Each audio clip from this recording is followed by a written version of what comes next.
Hi, this is Marty from Dawgs blog with a noontime report of the morning session of the Frank Carson et al. Trial. This is January 23rd, 2019. The court was scheduled at 9 o'clock. The judge was here actually 5 minutes early or so. And the jury was up at 9:10. The judge was on the bench at 9:25. Robert Woody back on the stand again, and Jago Hill was still doing cross, talking about Steve Jacobson and Dombey interview on 8/14 of 2015. He was asked about, he had heard that the neighbor said that he had heard the ass is grass comment that the investigators had told him that the neighbor had said that he heard the comment. He says he did not recall. And reading the transcript to refresh, he said yes, that's what they told him. They also asked him if he knew when the South Johnson Street incident where he said your ass is grass. He says he did not. He told them he did not know when it happened. And Steve Jacobson had told him it happened 2 days prior to Corey Kaufman going missing. Robert Woody agreed. That's what Steve Jacobson had said. Jai was asking him about the South Johnson incident, if he got out of the vehicle. He said, no, sir. Did you get out of the car, yell at Corey Kaufman for several minutes? He says, no. They stayed in the car. In the trial testimony on December 21st, on the night of the homicide, alleged homicide, he said they left the store between 1:20 and 1:45 a.m. He says, correct. Robert Woody says he cannot remember times and dates and does not wear a watch. He does not live by the time or calendar, and he does not keep track of those type of things when he was on the outs. And Jai Gohel asked him what he means by outs. He says, out of custody. Jai was asking him about the March 1st of 2014 interview with Kurt Bunch and John Evers. They asked him if he was when leaving the store occurred, asking what time it occurred. And Robert Woody had told them it was about 11 or 12 p.m. He said he did not recall. Again, refreshing with the transcript from the interview. He says that's what he said was 11 or 12. He says, well, it could have been later. And a little later. And Jai asked him, well, what is a little later? Half hour, 45 minutes? He says, well, 2 hours could be a little later, too. He does not know what time it was. For impeachment purposes, Jai Gohel used a preliminary hearing transcript as to what time he left the store. The first time he was asked, I don't know, it's 12:31, 1:30. So he could have left as early as 11 p.m. or as late as 1:45 a.m. He says he did not recall. On Fridays, the store closes at 2 a.m. And Bobby Atwell had left the store about an hour or so prior to the store closing. He did not recall. He started to refresh with the transcript from the preliminary hearing. Judge Aniga had called a sidebar. The jury was sent out around 9:55. Woody was sent out to the back, and all attorneys went into chambers. The court, for some reason, the court had decided that we were going to stop today at noon, and which was still only about 10 o'clock at this point, but they were going to go until noon. Apparently there was an issue with one of the defendants not feeling well, but they wanted to keep going. That particular defendant wanted to keep going, and the court says, okay, we'll keep going if that's what you want. They want to push forward. Jury came back. They took a break, and the jury came back up at 10:25. So Johnny Gohill back on cross with Woody. He asked him on that night of the alleged homicide with Corey Kaufman, he asked him if he heard the phone ring, which he said he did not, but he was told by Daljeet Atwal that they need to leave. He said when they got there, Baljeet was involved in an altercation with Corey Kaufman on the Frank Carson property. Baljeet Atwal had left 30 to 40 minutes prior, maybe 12:30 to 1 o'clock, close to closing. They drove to Frank Carson's property. There was an altercation going on 30, 40 yards from the gate by the double-decker bus. He heard sounds of a fight. He says he's going correct. And he hears grunts and moans and the sounds of an altercation. And he said Corey Kaufman was punched about 25 times, including kicked while he was on the ground. And he was asked if there was houses on both sides of the gate when they went in. The Borba house is on the left, the Carson property house is on the right, if I remember correctly. He said Daljeet immediately ran over and got involved in the altercation, and there were sounds of a fight. There was kicking, there was punching. He did not recall if there was any yelling.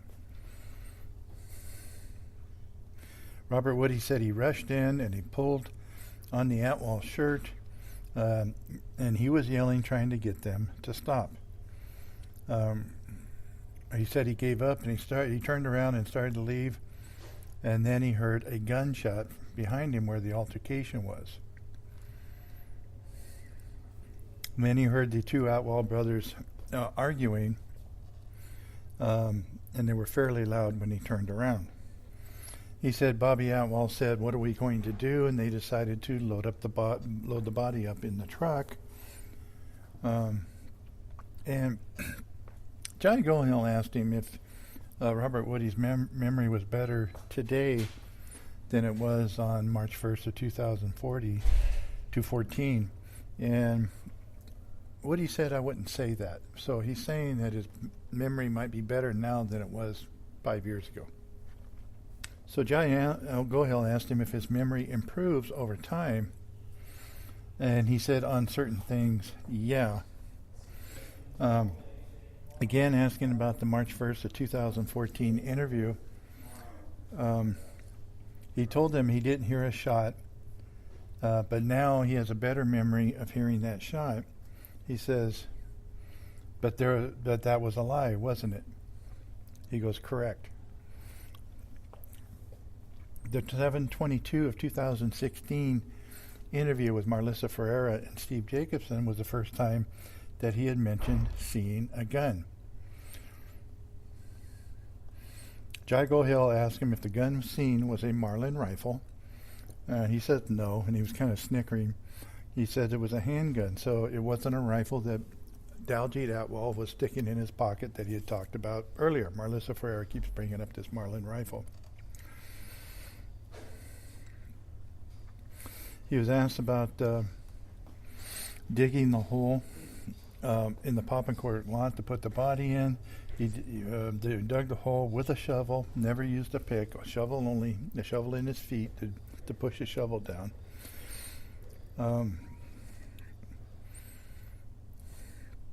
When they had got to the lot, he had picked the spot where to dig the hole. He said that's correct. He had picked it himself. It took him 10 to 12 minutes to dig the hole.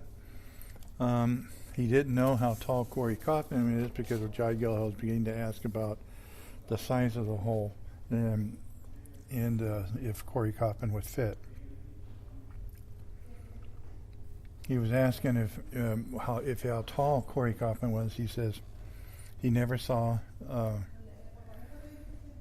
Corey Kaufman standing up, and when he was up, it was in an altercation, and he's not sure how tall the Atwals were, so he was not sure about comparatively speaking.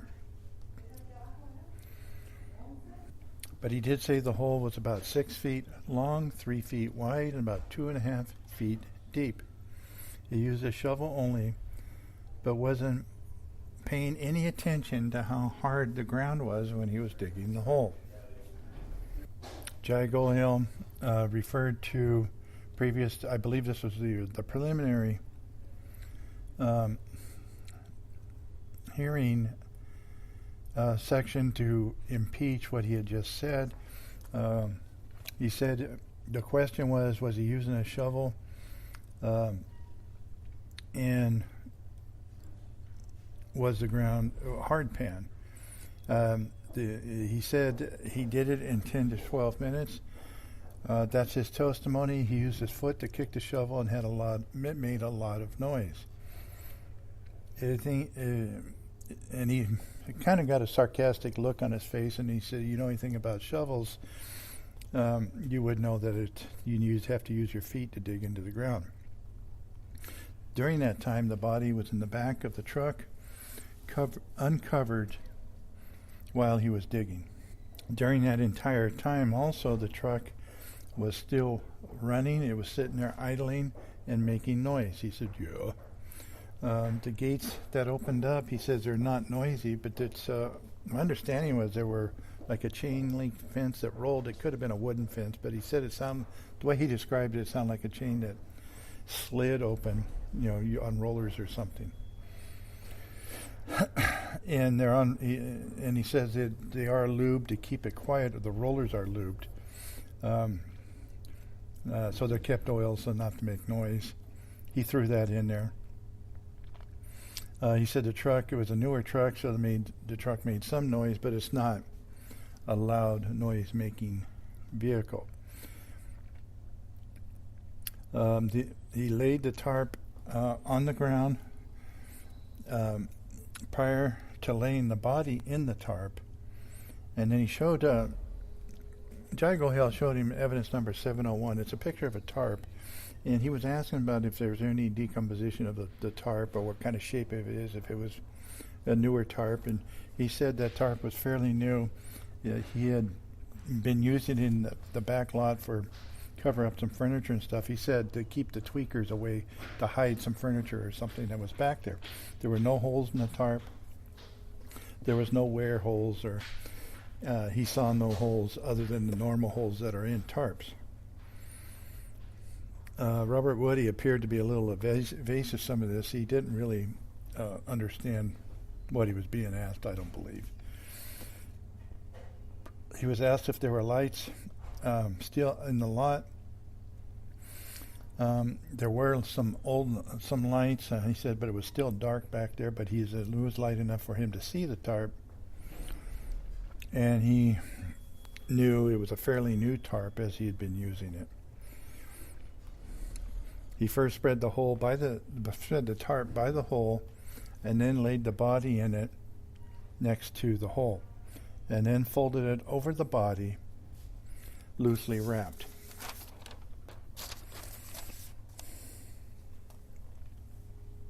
He cut the fingers and the toes on the tarp, and he said there was blood, and all 10 toes bled, and the fingers also. He had blood on his hands, and Corey Kaufman's clothes had blood, or he was asked if they had blood. He didn't recall if there was blood, but in the preliminary hearing, he had said that there was a lot of blood out of the fingers and the toes, and he had replaced the socks back on the feet before he put the boots back on. He said he cut the fingers and toes off with Bobby's help. He didn't see anything unusual about Corey Kaufman's hand. He saw no ring, he saw no gloves, and he saw no type of bandage or anything else. And he said no to all of those. He didn't see any of that stuff. He wanted to get rid of fingerprints. That's why he cut off the fingers and toes. And they put them in a black grocery bag, one of these small bags you get at the store. And when they went to the mountains, he spread the fingers and toes around the mountains. If he's just going to leave him by the body, I don't know why he cut him off in the first place. Jai Gohil asked him in March of 2012 if he was really squeamish at that time, as he was he couldn't put a live worm on a hook to go fishing because he was too squeamish to do that. But he was able to cut off fingers and toes. And he said, yep, that's right. He did not recall how long it took to cut the digits off. He went back to the preliminary hearing to transcript to refresh his memory, where it said he took about 10 minutes to cut the digits. He says that's right, it's what it says. And he's asked if he'd ever mutilated a body before, and he said, no, this is the first one. Because he made a comment, well, how long does it normally take to cut off fingers and toes? So he was getting kind of sarcastic. And Jai asked him, well, have you ever done this before? He also asked him which joint or knuckle was cut off at. But he didn't recall that, so he wasn't sure about that. And then he testified at the trial. He was asked if he cut the toes and put the boots back on without the socks, which is different what he testified in the prelim. Jai Gohill reminded him of the prelim testimony where he put the shoes and socks back on, and the socks were all bloody. He said, yeah. He read the transcript and he said, yeah, that's what he said. He was asked, did he burn the socks? He did not recall if that's what he said in the prelim. He was also asked if he knew what a carabiner was, and if Corey Kaufman had one on him. He says, well, I didn't pat him down. So he did not see a headlamp, a carabiner, any keys, or any of that. He said there was a neighbor that had a dog in the backyard that was that barks all the time and was barking that night. He says he did not recall.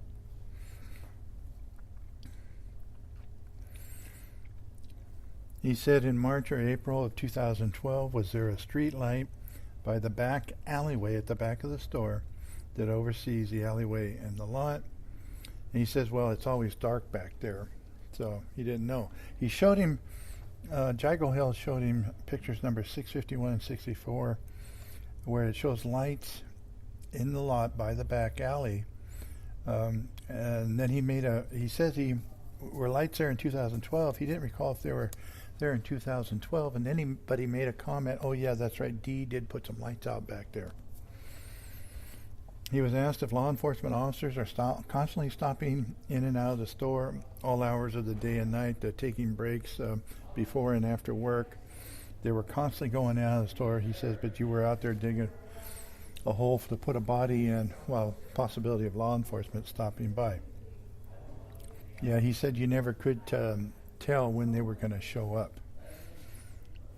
Again, referring back to the 8/15 of 16, when he did the walkthrough, that was August of 2016, he did the walkthrough. Actually, that'd be 2015, I'm sorry. With Steve Jacobson, Marlissa Ferreira, and they had DOJ and all them out there. They did the walkthrough of the Carson property, they did the walkthrough of the Pop and Cork lot, and they went to the mountains. Steve Jacobson asked where things happened. He said he paused and he looked around, and then he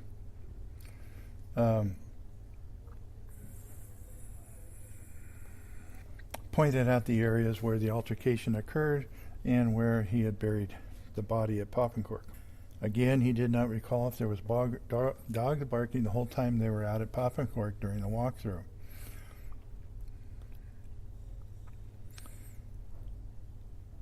He was asked if they drove up to where the body was, when they drove up to where the body was located in the mountains. He could see the road. It was during the daylight when they did the walkthrough at where the body was recovered. They drove up there and they parked on a dirt road. And he asked him if it was asphalt, dirt, gravel, or what. And he said it was a dirt road. But he told Dombey and Jacobson the day before that the road was asphalt all the way to where they left the body. Again, he told Dombey and Jacobson the day before that he had burned the socks, and refreshed it with a transcript from the prelim where he said that he had put the socks back on. And now in the prelim he said he had burned the socks again, but he had told Dombey and Jacobson he had put the socks back on and then the boots back on. And he was asked if he burned the socks on Corey Kaufman's feet, because he had said he put the socks back on the feet, and then he said he burned the socks. So Jai asked him if he burned the socks while they were on Corey's feet. When he said that he had taken the body to the mountains, Dombey says that didn't match the cell phone evidence. And then he said, well, they didn't go to the mountains. Dombey said the truck gets burned on the 27th of April. So he's saying that's when the trip to the mountains must have happened, and then they burned the truck to hide evidence.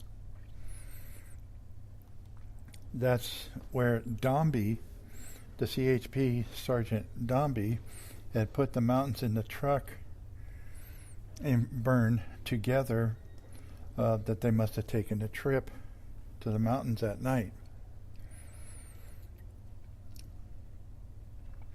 And he said, yeah, that's what Dombey had put it together. It was dark when they went to the mountains. He didn't know what time it was. He wasn't clear at all about that. And he told T. Jacobson and Dombey that it was close to dark, close to it. So he was digging up this body in the middle when it was still daylight out. But in referring back to the prelim testimony, he said it was dark when he was digging up the body. He said, now he's saying, I don't know if it's really dark. Sometimes it's 3 or 4 a.m. and it's starting to get light out. He really made some strange statements. And to be honest with you, Robert Woody was looking a little haggard today. It looked like he didn't get much sleep last night. So finally he said, yeah, well, the sun was down when he was digging up the body, but it was not real dark, is how he ended that conversation. He didn't recall how long it took him to dig up the body, so it was less dark when he was digging it up than when they went to the mountains. He didn't really recall that much at all. Jai Gohel asked him, did the tarp fit in the hole? Because they had folded the tarp over the body, or did it stick up out of the ground? And Woody said it was pretty close to the top. He had to stop on it a little bit to get all the tarp down. The body, he said, was down 20 days in the lot. He asked him if there was a foul odor prior to him digging up the body. He says no, he couldn't smell anything, but when he dug it up, there was a foul odor when he did that. So he couldn't smell anything until he dug up the body. He picked up the remains by the edge of the tarp and in the corners of the tarp. He did not actually touch the body itself. He did not hear any fluids or any type of leakage coming out, any body fluids or anything like that coming out of the tarp when he was doing that. At this point, it was right at noon. We broke for lunch. We are coming back at 1:30, and we will have the podcast at 6 o'clock tonight and finish this Robert Woody testimony. And I actually believe the jury is really getting it now, to tell you the truth, watching them. So don't forget the podcast at 6 o'clock.